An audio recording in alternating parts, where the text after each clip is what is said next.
Jain friends, welcome to my channel. आज के इस वीडियो में बात करेंगे कि जैसा कि आप प्रश्न लिखा हुआ देख सकते हैं कि आखिर पानीपत में ही साम्राज्य ध्वस्त करने वाली लड़ाइयाँ क्यों हुई।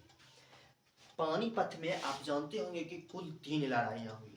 पहली लड़ाइयाँ हुई थी 1526 में, दूसरी 1556 में, तीसरा 1761 में। और ये तीनों लड़ाइयाँ बहुत ही ज़्यादा भारत के भविष्य को लेके एक सही दिशा निर्देश का निर्धारण करने वाली साबित हुई।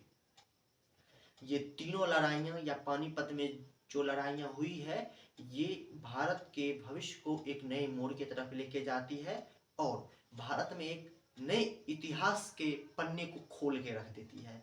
तो अक्सर आपको ये प्रश्न एनालिसिस के तौर पे जीएस पेपर 1 में भी पूछे जा सकते हैं।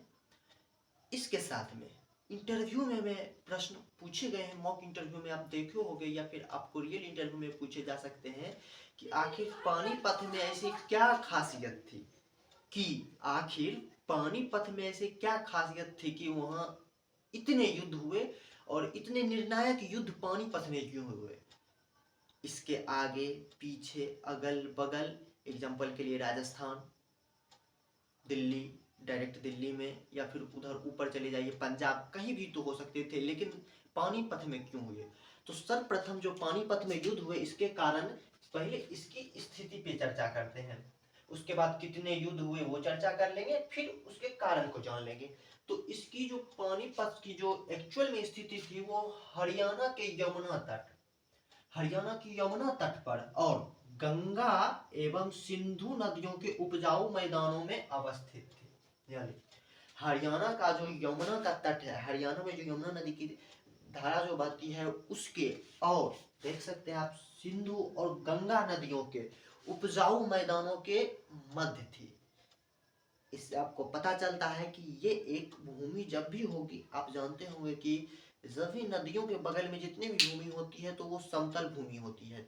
और इतना बात आप भी जानते होंगे, जैसा कि मैं आपसे पहले एक प्रश्न पूछता हूं कि आपको कोई पहाड़ी इलाके में या रेगिस्तान वाले इलाके में लड़ाई करने के लिए भेज देगा और आपको कोई खुला मैदान में लड़ाई करने के लिए भेज देगा, तो आप कहाँ बेटर परफॉर्मेंस कर पाओगे?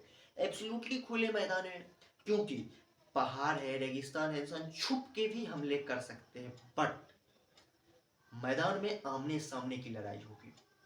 तो आपकी भौगोलिक स्थिति तो समझ ही गए कि यमुना तट पर और गंगा एवं सिंधु नदियों के उपजाऊ मैदानों के तट के बीच अवस्थित था। उसके बाद हम चर्चा करते हैं कि पानीपत में कुल कितने युद्ध हुए, तो कुल 3 युद्ध हुए। प्रथम युद्ध जो हुआ बाबर और इब्राहिम लोदी के बीच हुआ था। आप बेफिक्र रहे, अभी मैं ये पानीपत के बारे में आपको बता रहा हूँ। बाबर की बायोग्राफी, इब्राहिम लोदी, अकबर, हेमू, मराठा, अहमद शाह अब्दाली, कैसे कैसे कौन कौन कब कब थे, सारी का मैं एक सेपरेट वीडियो आपको लाऊंगा, आपको इतिहास से, भूगोल से, राजनीतिक से रूबरू करवाऊंगा। तो प्रथम लड़ाई बाबर और इब्राहिम लोदी के बीच हुई, लड़ाई हुई और इसका परिणाम बड़ा ही निर्णायक निकला। तो वो परिणाम क्या था? दिल्ली सल्तनत शासन का अंत हो गया। वो दिल्ली सल्तनत शासन जिसके हुक्म का इक्का चलता था, उसका प्रथम पानीपत के युद्ध में अंत हुआ और मुगल शासन की नींव रखी गई। तो मुगल शासन की नींव कब रखी गई? 1526 ईस्वी में। बाबर, सॉरी, इब्राहिम लोदी जो कि दिल्ली सल्तनत का शासक था, उसका अंत कब हुआ? तो 1526 ईस्वी में। प्रथम युद्ध आप समझ गए कितनी निर्णायक घड़ी है कि किसी वंश का समापन और किसी वंश का उदय कर रहा है ये पानीपत का प्रथम युद्ध, यानी दिल्ली सल्तनत का अंत और मुगल सल्तनत का प्रारंभ कर रहा है। उसके बाद अब मैं साइड होकर इसलिए बोलता हूँ क्योंकि आपको बोर्ड पे लिखी हुई चीजें दिखे, नहीं तो मैं ऐसे भी खड़ा रहूंगा, आपको कुछ दिखेगा ही नहीं, लगेगा आपको कि सिर्फ बड़बड़ा रहा है। ये बोर्ड पे आप समझ पाए, देख पाए, इसलिए देखिए। द्वितीय युद्ध जो हुआ ये अकबर और हेमू के बीच हुआ और ये युद्ध लड़ा गया था 1556 ईस्वी में। इसका जो परिणाम हुआ, मुगल शासन की निरंतरता बढ़ी, यानी मुगल एम्पायर जो था उसकी जो कंसिस्टेंसी थी ग्रोथ की, वो ग्रोथ बढ़ी। इतना तक समझ गए आप? अब हम चलते हैं पानीपत के तृतीय युद्ध में। पानीपत के तृतीय युद्ध में क्या हुआ? ये युद्ध मराठा और अहमद शाह अब्दाली के बीच हुआ था और ये युद्ध बड़ा ही निर्णायक कदम लिया, आप भी जानते हैं। और ये युद्ध 1761 में लड़ा गया था। पानीपत का तृतीय युद्ध, मराठा इसमें धूल धूसरित हो गए। अहमद शाह अब्दाली साहब की विजय तो हुई, लेकिन उनको किसी कारण से फिर अपने स्वदेश को लौटना पड़ा, और मराठा भाई साहब ये तो हार गए थे, लेकिन फिर भी इनकी सत्ता बनी रही। लेकिन पानीपत का तृतीय युद्ध, इसमें ये तो निर्धारण हो गया कि कौन हारा और कौन जीता, और साथ में ये भी निर्धारण हुआ कि भारत पे इन फ्यूचर कभी भी मराठा का एकाधिकार नहीं हो सकता है, क्योंकि वो बहुत ही भयंकर रूप से उनकी सेना, सत्ता, सारे चीज का विनाश हो गया, और सिर्फ तबाही के अलावा कुछ नहीं बचा। समझ गए तृतीय युद्ध? आपने देखा कि प्रथम, अब हम चर्चा कर लेते हैं, प्रथम युद्ध में दिल्ली सल्तनत के शासन का अंत कर गया है पानीपत का युद्ध, जो कि हरियाणा के यमुना तट और गंगा और सिंधु नदियों के तट के मध्य अवस्थित है, और मुगल शासन की नींव रखी गई। द्वितीय युद्ध में मुगल शासन की निरंतरता बढ़ी रही, और तृतीय युद्ध में मराठा एकदम पूरी तरह से धूल धूसरित हो गए। मतलब वो खड़े रहने की नौबत, उनकी पैर लड़खड़ा रहे थे। मैं समझाने के लिए समझा रहा हूँ कि वो इतने कमजोर हो गए थे, उनकी सत्ता इतनी कमजोर हो गई थी, आर्थिक रूप से वो इतने कमजोर हो गए थे। उसके बाद क्या हुआ, अब हम बात करते हैं कि ये तीनों लड़ाइयां तो लड़ी गई। अब प्रश्न मन में आता है कि ये इतनी निर्णायक लड़ाइयां लड़ी गई, आप जैसा कि अभी मैप उधर लगा हुआ है, तो मैप में अभी कैसे कैमरा के दूर करने में नहीं होगा, मैं आपको समझाता हूँ। जैसा कि भारत का मान लीजिए ये मैप है, कहाँ बताऊँ, मैं यहाँ बता देता हूँ। ये भारत का, सॉरी, ये मैं एक माननीय चीजें के हिसाब से बता रहा हूँ। ये यहाँ दिल्ली है, सपोज कीजिए यहाँ हरियाणा है, और यहाँ पे गुजरात है, अप्रोक्स यहाँ राजस्थान है, यहाँ पंजाब है। तो ये जो यहाँ लड़ाई हुई, ये लड़ाई यहाँ भी हो सकती थी, यहाँ भी हो सकती थी, यहाँ भी हो सकती थी। तो आपके मन में ये कारण तो जरूर उठता होगा कि हरियाणा में ही क्यों हुई भाई साहब? क्या अहमद शाह अब्दाली और उसको आगे दिल्ली तक धकेल के नहीं लड़ सकता था? या उधर महोदय जो थे ये मराठा साहब, ये ऊपर ही उसे नहीं हरा सकते थे? तो मैं आपको समझाता हूँ। इसके बहुत सारे कारण थे पानीपत में युद्ध होने के।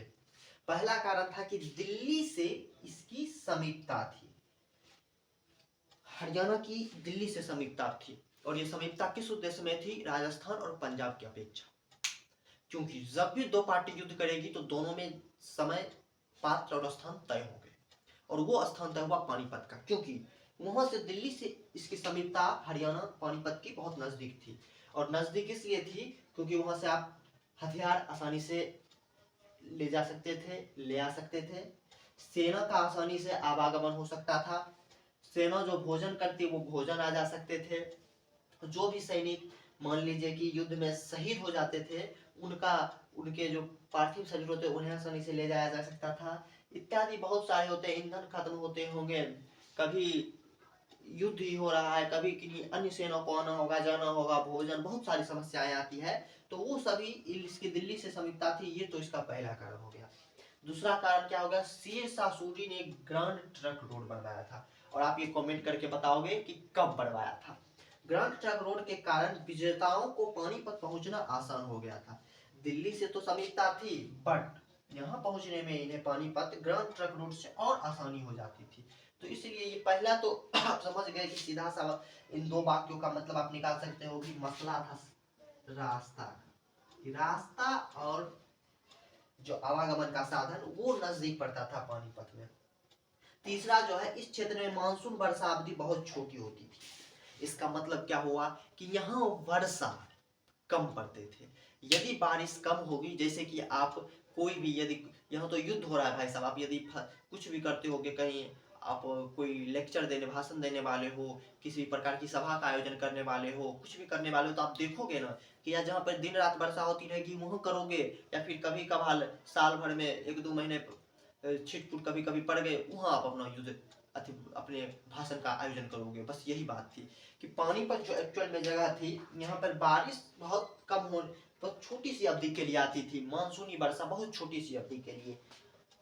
और यही आप जितना ऊपर उत्तर की तरफ बढ़ते जाते हैं, पहाड़ों के कारण वर्षा हो, तो ऐसे भी हवा आता है, पहाड़ों से टकराता है, वर्षा नीचे गिरा देती है। उसके बाद, और हाँ, आप बोलोगे सर तो ये वर्षा तो राजस्थान में भी तो कम होता है, वहाँ क्यों नहीं चले गए? तो भाई साहब ये दोनों कंडीशन, दिल्ली वहाँ से दूर हो जाती, आवागमन का साधन थोड़ा मुश्किल हो जाता, इसलिए। हमारा चौथा कारण है कि युद्ध के औजार बनाने में लोग पारंगत थे। एक और कारण था, यहाँ के जो लोग थे, यहाँ के जो निवासी थे, स्थानीय निवासी, वो युद्ध के औजार, तलवार, फरसा, जो भी होते हैं हथियार, तो फलना चिल्ला, ये सब बनाने में पारंगत थे। कि मान लीजिए कि इन मराठाओं का ये हथियार खत्म हो गया, फोन करेंगे, ओए हेलो, हाँ सॉरी उस जमाने में तो फोन नहीं होता था, मैं आपको समझाने के लिए समझा रहा हूँ, आप सीरियस मत लीजिएगा कि ओए हथियार खत्म हो गया, अरे जल्दी लेके आओ। तो वो बोलेगा अच्छा लाने में तो मुझे 2-3 दिन का समय लग जाएगा, क्योंकि उस टाइम संसाधन उतने बड़े नहीं होते थे।